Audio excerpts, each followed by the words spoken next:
지난 이야기, 드디어 성년이 된 루이 15세. 그와 동시에 대관식을 치른 그는 정식으로 왕위에 오른다. 국민들은 기대감에 한껏 부풀었다. 여기에는 그의 잘생긴 외모가 한몫했다. 그의 외모는 단순히 거칠에만 해당하지 않았다. 그보다 더 높은 차원의 가치를 지니고 있었다. 어릴 적 그는 왕실에 덮친 마수의 손길에서 홀로 살아남았다. 더 나아가 병마는 그의 외모에 어떠한 흔적도 남기지 못했다. 프랑스는 오래전부터 전염병에 시달려왔다. 국민들은 전염병의 공포를 뼛속 깊이 체감하고 있었다. 그런 그들의 눈에 루이는 하늘이 내려준 천사 같았고 자신들을 구원할 메시아 그 자체였다. 그러나 그는 아직 준비되지 않았다. 이제 겨우 14살에 불과한 어린 왕은 아직 주변의 도움이 절실히 필요한 존재였다. 무엇보다 왕실은 국민보다 더 시급한 문제에 직면했으니 그건 바로 그의 결혼이었다.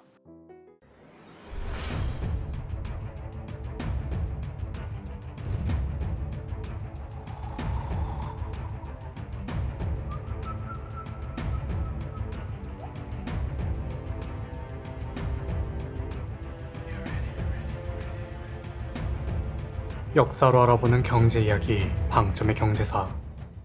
루이 15세가 신부감을 찾는다는 소식에 온 유럽이 들썩입니다. 그도 그럴 게 썩어도 준치라고. 아무리 선왕이었던 루이 14세가 국정을 어지럽혀 놓았어도 프랑스는 대국이었죠. 그런 국가에서 그것도 왕의 배필을 찾는다고 하니 당연히 너도 나도 자신의 딸을 후보로 밀어넣었어요. 높은 경쟁률은 흡사 전쟁터를 방불케 했습니다. 유럽의 어느 왕가부터 한미한 가문의 영주들까지 마치 우리들이 로또 복권 1등 당첨을 기대하듯 조금이라도 가능성이 있겠다 싶은 사람들은 일단 전부 지원서를 내밀었죠.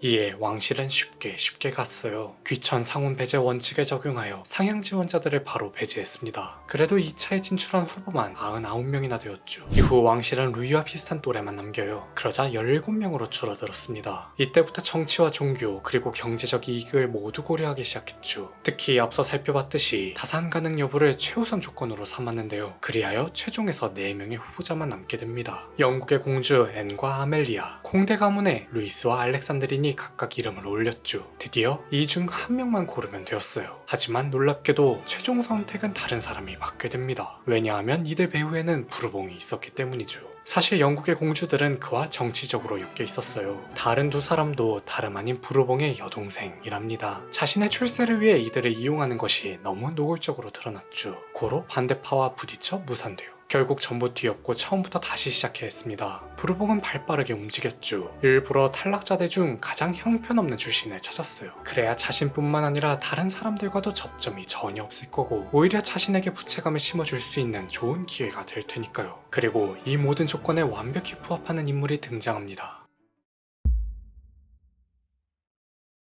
마리아 레슈친스카. 그녀는 폴란드의 몰락한 왕족입니다. 솔직히 왕족이라는 것부터 조금 애매하죠. 그녀의 가문 자체는 나름 폴란드 내에서 유서 깊으나 실제로 왕을 배출한 건 그녀의 아버지 스타니스와프 1세뿐이며 그마저도 고작 5년 만에 폐위되었거든요. 오히려 멀쩡히 살아있는 왕을 몰아내고 왕위를 꿰찼다가 쫓겨났으니 반역자의 집안이라 할 수 있겠습니다. 아무튼 목숨만 부지한 채 망명길에 오른 그녀의 가족은 정처 없이 떠돌았죠. 초기에는 자신의 왕위에 앉혀준 스웨덴에 의탁했는데요. 이조차 상황이 여의치 않아 흘러 프랑스로 넘어갑니다. 당시 루이의 섭정이었던 필리프는 두 팔 벌려 환영했죠. 스타니스와프가 자진해서 퇴위한 만큼 계승권은 유지되었으므로 여차하면 폴란드에 개입할 생각이었어요. 그래서 알자스에 있는 작은 저택을 내어주고 연금도 제법 챙겨주었습니다. 그런데 정작 그 필리프가 얼마 못 가 사망하고 말았죠. 더욱이 여간에서는 스타니스와프가 보기에 성공할 것 같지 않아 보였어요. 자연스럽게 프랑스 내에서 돈이 아깝다는 얘기가 나오기 시작합니다. 그러다 보니 줄어드는 관심에 비례하여 연금도 적어지고 어떨 땐 까먹기도 했죠. 얹혀 사는 주제에 무슨 아쉬운 소리를 하겠냐마는 이들의 처지는 그간 상상조차 할 수 없을 정도로 가난에 허덕여요. 하인들 월급을 주지 못하는 건 기본이었습니다. 하다못해 옷 살 돈이 없어 기워입기까지 했죠. 그럼에도 스타니스와프는 좌절하지 않았어요. 쥐구멍에도 볕들 날이 있다는 말처럼 언젠가 다시 재기할 날이 찾아오리라 굳게 믿었습니다. 그 증거로 없는 형편에도 딸에 대한 교육만은 결코 소홀히 하지 않았죠. 레슈친스카는 그런 아버지 밑에서 어린 시절을 보내며 인내심을 기르고 배고픔에 대해 더 잘 이해할 수 있게 돼요.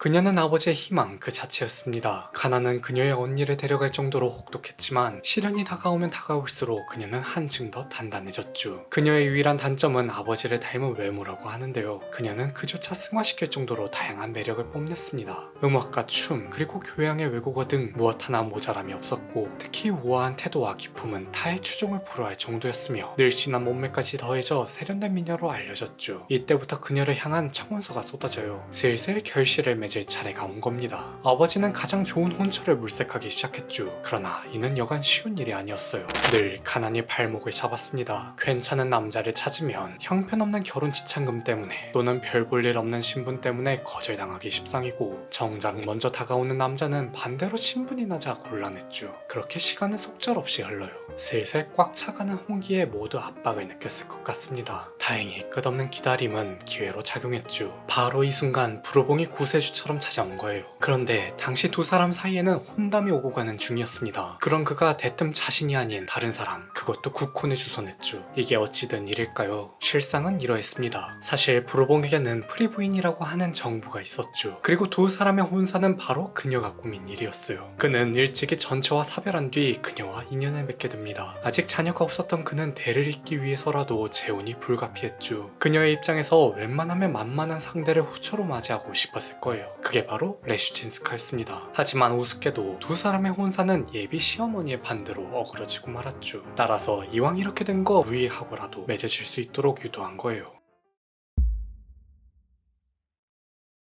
부르봉의 뜻밖의 추천에 모두가 의아했습니다. 그러나 딱히 반대하지도 않았죠. 정확히는 반대를 할 수가 없었어요. 정말 훌륭해서 그랬느냐? 아닙니다. 오히려 너무 몰라서였죠. 반대를 하려면 적어도 그녀에 대해 알고 있는 정보가 있어야 하는데 왕실내 그 누구도 그녀를 잘 알고 있는 사람이 없었어요. 애초에 2차 탈락자가 패자부활전으로 살아남을 줄 그 누가 예상할 수 있었겠습니까? 반대로 그녀의 입장에서 실로 횡재나 다름없었죠. 그동안 겪은 모든 시련이 그녀를 왕비로 만들어주기 위한 발판이 된 거니까요. 이후 왕실은 그녀의 집으로 사람을 보냅니다. 소식을 들은 스타니스와프는 아내와 딸을 부둥켜 안고 감격했죠. 그토록 바라고 바란 일이었으니까요. 그런데 말입니다. 과연 다른 사람들도 그렇게 생각했을까요? 사촌이 땅을 사면 배가 아프다는 속담이 있는데 하물며 생판남이 신데렐라가 되었죠. 당연히 시기와 질투가 뒤따릅니다. 그녀의 장점은 곧 단점이 되었어요. 그녀가 최종 선택을 받을 수 있었던 가장 큰 이유는 두 가지였죠. 하나는 정치적 배경이 없는 것이었습니다. 하지만 이를 반대로 뒤집으면 프랑스는 이 국혼으로 그 어떤 부와 명예 그리고 동맹도 얻지 못했음을 의미해요. 도리어 안 좋은 영향을 끼쳤으면 끼쳤지 결코 이득을 볼 상황은 아니었죠. 실제로 최종 선택을 받지 못한 국가들 사이에서 항의가 빗발쳐 한동안 외교적으로 고초를 겪어야 했습니다. 다른 하나는 준비된 여성이라는 점이었죠. 루이보다 7살 연상이기는 하나 아직 20대 초반이었던지라 오히려 당장 아이를 가지기 적합했던 겁니다. 그러자 결혼식 전 신부가 못생기고 간질이 있으며 불임이라는 소문이 돌아요. 이로 인해 그녀는 건강검진을 통해 월경까지 증명해가며 자신의 생식 능력의 건재함을 드러내야 했죠.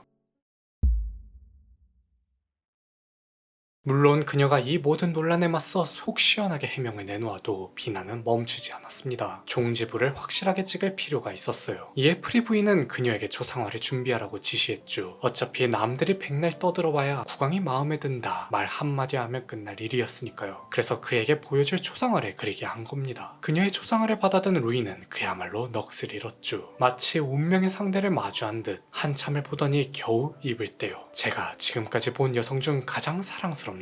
이제 대중이 입을 다물 차례가 온 거죠. 그런데 말입니다. 분명 그녀의 외모는 그리 아름답지 않았다고 했어요. 도대체 루이는 그녀의 초상화에서 어떤 매력을 느낀 걸까요? 여기에는 한 가지 비밀이 숨어 있었죠. 그녀가 초상화를 준비할 적에 프리부인이 한 장의 그림을 보내옵니다. 그 그림에는 오래전 세상을 떠난 루이의 모친 마리 아델라이드가 그려져 있었어요. 부인은 그녀가 외모만큼은 왕대비와 많이 닮았다는 점을 착안했죠. 비록 두 사람의 체형은 전혀 달랐지만 보내준 그림을 참고하여 전체적인 분위기를 비슷하게 가져가면 충분히 보완할 수 있으리라 생각했습니다. 그리고 부인의 의도는 적중해요. 루이는 평소 어머니의 초상화를 방에 걸어둘 정도로 어머니를 향한 그리움이 그리움에 사무쳤죠. 그런 그에게 어머니를 똑 닮은 여성이 등장했으니 얼마나 반가웠을까요? 1725년 마침내 루이의 결혼식이 거행됩니다. 당시 신랑은 15살, 신부는 22살, 그야말로 꼬마 신랑이나 다름없었죠. 그러나 처음 만난 자리에서부터 루이는 그녀에게 눈길을 떼지 못했다고 해요. 주변인들의 증언에 의하면 그가 첫눈에 반했다고 밝힐 정도였습니다. 그녀도 천사처럼 잘생긴 왕과 사랑에 빠져요. 도무지 국혼이라고는 전혀 믿기지 않을 정도의 행복한 신혼생활이 시작되었죠.